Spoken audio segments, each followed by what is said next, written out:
안녕하세요. 인생커닝입니다. 네, 오늘은 제가 이제 요즘에 돈 관련 얘기를 하고 있기 때문에 그 허영 특집이랄까요? 그 중에서도 이제 카푸어에 대한 얘기를 좀 해보려고 합니다.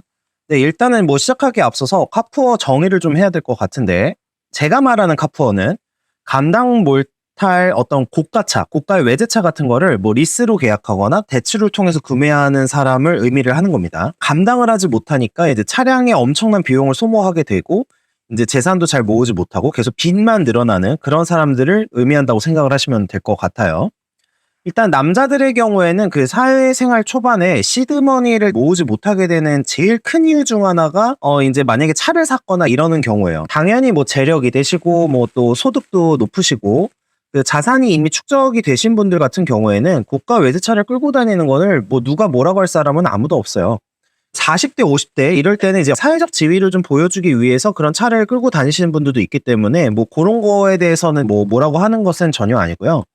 네, 제가 생각하는 거는 보통 20대, 30대인데 아직 자산 축적이 잘 안 돼 있는 상황, 그리고 이제 감당이 어려운 상황인데도 그거를 넘어서는 범위에서 차량에 계속해서 지출을 하는 그런 경우를 의미하는 겁니다. 제가 다른 그 영상에서 말씀드릴 때 이제 여성들의 경우에는 그 사소한 소비, 뭐 예를 들면 뭐 택시, 뭐 아니면 의류, 뭐 배달 이런 거에 대한 소비를 계속해서 하시는 분들이 많고 그거에 따라서 빚이 생기시는 분들이 많다는 이제 말씀을 드린 적이 있어요. 근데 제가 그 20대 초반이나 20대 중반 뭐 이럴 때 남자들이 가장 가난해지는 케이스가 제가 봤을 때는 술하고 차였어요.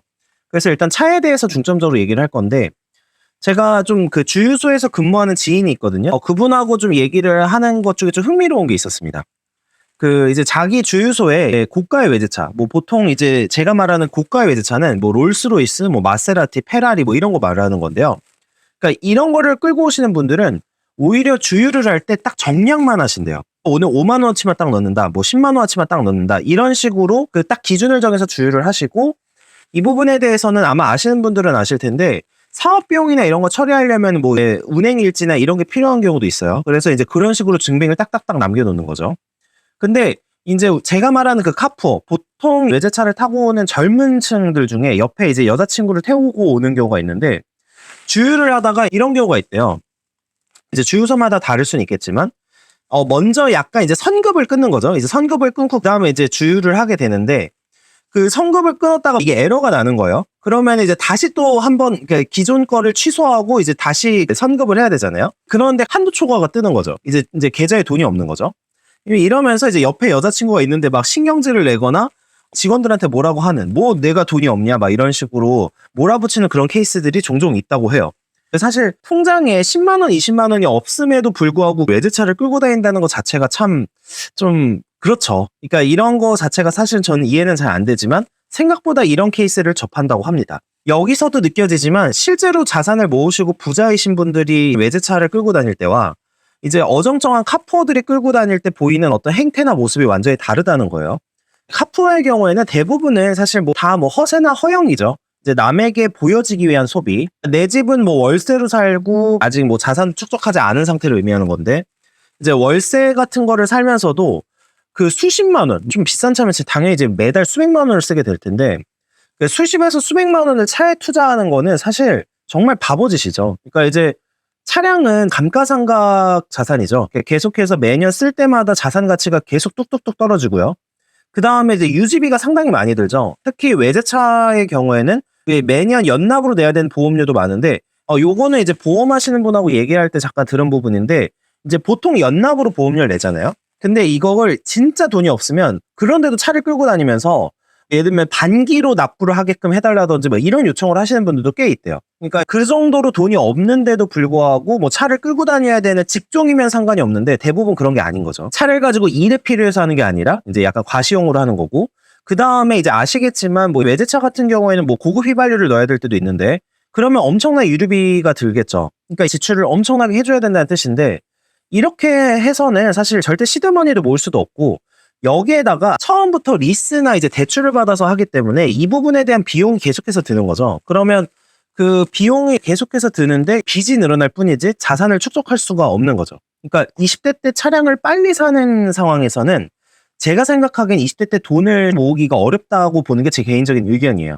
그래서 만약에 정말로 일 때문에 뭐 영업이나 이런 걸 통해서 뭐 어떤 소득을 창출하셔야 되는 분들, 그러니까 좀 빠른 기동력이 필요하신 분들은 당연히 차량을 구매를 하셔야겠지만, 만약에 그런 필요성이라고 하면은 뭐 중고차 중에 연비 좋고 저렴한 좀 효율성 있는 차를 추천을 드리는 편이에요.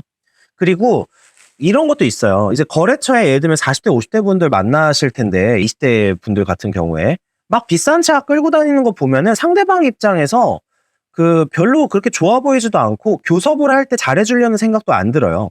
보통 사업을 하시는 분들은 뭐 사회 보는 눈이 어둡거나 그러지 않거든요. 아무것도 갖고 있는 게 없는 사람이 그냥 허영하고 허세 부리는 거라는 거를 그 상대방도 압니다. 그래서 그런 부분도 생각을 좀 해보셨으면 좋겠고요. 그 다음에 하나 더 말씀드리고 싶은 게, 이제 보통 그 비싼 차를 끌고 다니려고 하는 이유가 여자를 꼬시기 위한 경우가 있어요. 특히 카푸어 분들은 여자를 어떻게 하면 유혹을 할까, 이 방법으로서 이제 비싼 차를 선택하는 경우가 있는데, 솔직하게 말씀드리면 그 차만 보고서 접근할 여자분들이 뭐 글쎄요, 좋은 여자분들일까요? 일단은 그 상대방 여자도 사람 보는 눈이 없다라는 뜻이기 때문에 그것만으로도 이미 저는 결격사유라고 생각을 하고, 상대방이 보이는 차나 액세서리만 보고 어떤 사람이 좋아진다는 것 자체가 그 여자도 허영이나 허세에 찌들어 있는 사람일 가능성이 높고, 외적으로 보여지는 것만 신경을 쓰는 사람일 가능성이 높다는 뜻이에요. 결혼 배우자감은 당연히 아닌 거죠, 이런 분들은. 그리고 저는 이런 사람하고 굳이 시간을 쏟기도 싫습니다. 물론 이런 건 있어요. 원래 진짜 돈이 좀 많고 이미 뭐 사업에서 성공을 하시고 자산이 축적이 돼서 그런 차를 끌고 다니시면서 이렇게 자연스럽게 하는 부분, 뭐 예를 들면 직업도 얘기할 수 있고 일이나 가치관, 자산, 이런 부분을 함께 얘기를 나누고 그럴 수 있는 사람이면은 그 차가 일종의 어떤 징표로서 효과를 발휘할 수 있겠지만, 차만 끌고 다니는 건지 진짜 뭐 일도 잘해서 돈을 많이 버는 건지 어느 정도 통찰력이 있는 사람들은 파악이 가능해요. 그래서 외제차만 보고 좋아할 여자라면 오히려 걸러야 되는 여자인 거기 때문에 사실 뭐 그렇게까지 신경 쓰실 필요는 없다고 생각을 해요.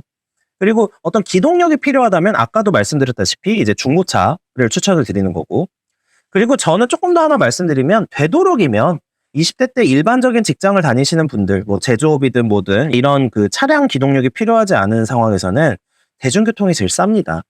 예외적인 그런 케이스는 있어요. 저도 지방에서 근무를 해보다 보니까 지방 쪽은 당연히 뭐 지하철이나 어떤 버스, 이제 대중교통 체계가 잘 구축이 안 돼 있는 거죠. 이런 경우에는 어쩔 수 없이 차량을 이제 구매를 하시는 게 좋아요. 근데 이것도 아까 말씀드리다시피 좀 중고차를 사시길 권해드리고, 하나 더 말씀드리면 그 중고차를 사실 때 그 차량을 좀 아시는, 좀 점검을 해줄 수 있는 사람과 같이 가는 게 좋습니다. 그래야지 이제 성능이 안 좋거나 뭐 수리가 필요한 차를 사는 것을 좀 방지를 할 수 있고, 솔직히 이런 사기의 가능성까지 방지를 하려면 약간 옛날 차인데 되게 좀 명차라는 게 있어요. 뭐 되게 튼튼하게 나온 차가 있는데 그런 차들을 그냥 수리를 하는 것까지 감안을 해서 구매를 하시고 편하게 끌고 다니시면 그렇게 큰 손해가 안 나고 이제 기동력도 확보를 할 수 있는 그런 차들을 솔직히 추천을 드리는 편이고, 여기에 또 연비 같은 걸 보고 판단을 하셔서 끌고 다니시기를 추천을 드리는 편입니다. 그리고 이런 차를 끌고 다니면서 돈을 열심히 버셔서 그 초반에 어떤 자산 축적에 훨씬 더 공부도 하시면서 좀 힘을 기울이시기를 추천을 드립니다. 네, 시청해 주셔서 감사합니다.